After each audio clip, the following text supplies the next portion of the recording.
Bonjour à tous, aujourd'hui on va parler des données que le contrôle des habitants des communes valaisannes peuvent communiquer à des tiers.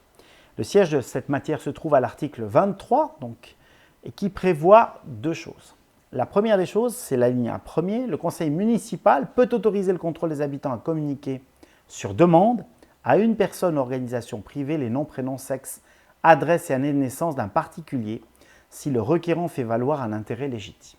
Alors, tout d'abord, il faut bien le préciser, le conseil communal est en droit de décider de ne rien communiquer à quiconque sur la base de l'article 23. C'est d'ailleurs ce que nous lui conseillons de faire ici dans le service du préposé, parce qu'en réalité, ainsi les données ne vont pas être disséminées, les citoyens seront mieux protégés quant à leur sphère privée. Si toutefois le conseil municipal devait décider d'autoriser cette communication, en vertu du texte légal, il devrait le faire à chaque fois et pour chaque requête. Donc attention, s'agissant des contrôleurs, des habitants, à bien obtenir l'accord du conseil municipal pour la communication de ces données personnelles avant cette communication, parce que si un problème devait survenir, ensuite on ferait certainement le grief aux responsables du contrôle des habitants de ne pas avoir obtenu l'accord du conseil municipal. Le conseil municipal peut tout à fait s'organiser et déléguer soit au président, soit par exemple, donc au président il y a la secrétaire ou au secrétaire communal, la compétence de répondre à ces demandes du contrôle des habitants pour être plus pragmatique. Ensuite, un autre élément important de l'article 23, c'est qu'on peut uniquement communiquer ces données s'il y a un intérêt légitime. Alors c'est quoi l'intérêt légitime?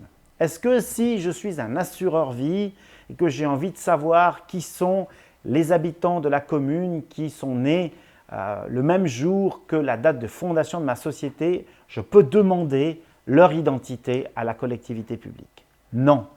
Dans un tel cas, ce n'est pas un but légitime, c'est un but commercial.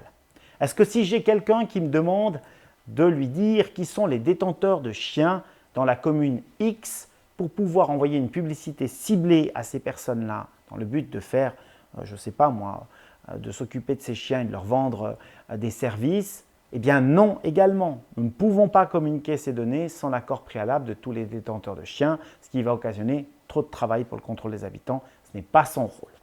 L'intérêt légitime, c'est par exemple lorsqu'un créancier veut savoir si une personne est domiciliée quelque part pour lui faire adresser un commandement de payer et que dans ce cas-là, il peut prouver qu'il a une relation commerciale avec cette personne. C'est également la communication, selon le message, d'une liste d'enfants, un groupe formé de mères bénévoles qui ont mis sur pied une garderie. C'est donc le conseil communal qui va devoir décider si le but idéal qui est poursuivi par une association est digne d'être soutenu ou pas. Ça pourrait notamment être le cas lorsqu'on organise des fêtes de classe, qui est traditionnel dans le canton du Valais. Et si maintenant, en plus d'avoir la démonstration d'un intérêt légitime, on a une fin idéale, ça veut dire un but qui n'est pas commercial et qui est digne de soutien, on peut en plus communiquer ces données sous une forme systématique, par exemple sous forme d'un tableau Excel.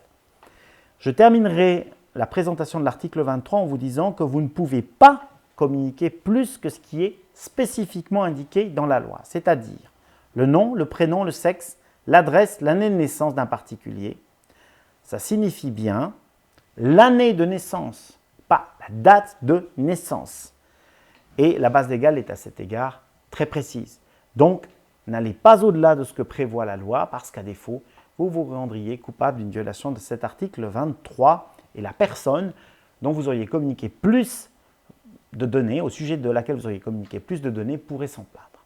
Voilà, je vous remercie de votre attention. Nous demeurons évidemment à votre entière disposition pour tout renseignement complémentaire.